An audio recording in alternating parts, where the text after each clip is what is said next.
And a good morning, Quad Cities. Happy Friday. Finally, the end of the week. And today, it's last call for getting anything done outside and being able to do it comfortably. We've got some big time heat and humidity on the way for the weekend. Today, not bad at all. Very similar to yesterday, a little less in the way of wind. We'll go up to 80 degrees under a mostly sunny sky. Another windows open opportunity for you tonight. Clear skies sticking around. We'll see readings in the low 60s, but there's a touch of that heat coming in tomorrow to start the weekend. Upper 80s and a little humidity, and a mostly sunny sky continuing. Excessive heat watch in place for the entire Quad Cities. This is for Sunday afternoon through Monday evening. What this means is in the near term, that's our first of many opportunities through next week to see heat index readings approach, if not briefly exceed 110 degrees. That means it's easier to see heat-related illnesses. And we also have to keep a close watch on our pets in addition to ourselves.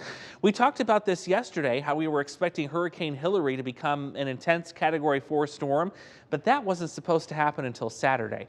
Here we are, Friday morning, we're 24 hours ahead of schedule, and this thing is still intensifying, and it may yet become a Category 5 later today. But it will still track to the north, impacting the Southern California coast here by late weekend, early next week, likely as a tropical storm.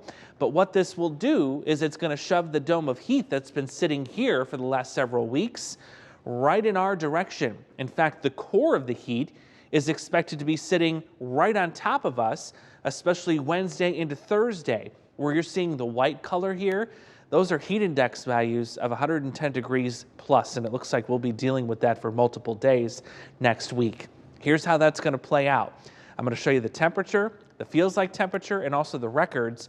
A few of those days next week will come awfully close to record highs for this time in August, but the worst of the feels like temperatures, Sunday, Tuesday, and Wednesday, highest values are currently expected there. One thing that may break this heat down as we get closer to the end of the month is the fact that the tropics here in the Atlantic are finally coming alive. We've got several disturbances that could develop into potential tropical storms or hurricanes.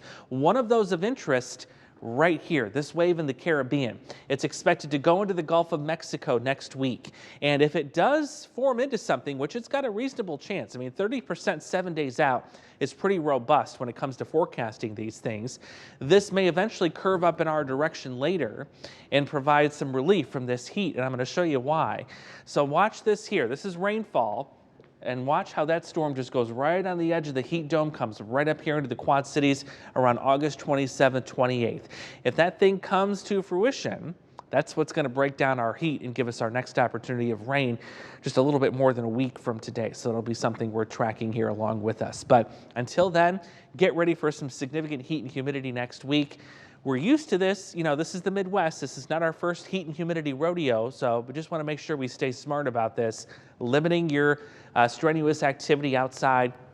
Also making sure you're keeping close watch on your pets and your neighbors as this intense heat and humidity moves in. And a reminder, you can track it with us too. Just download the News 8 or the Storm Track 8 app and track along with us.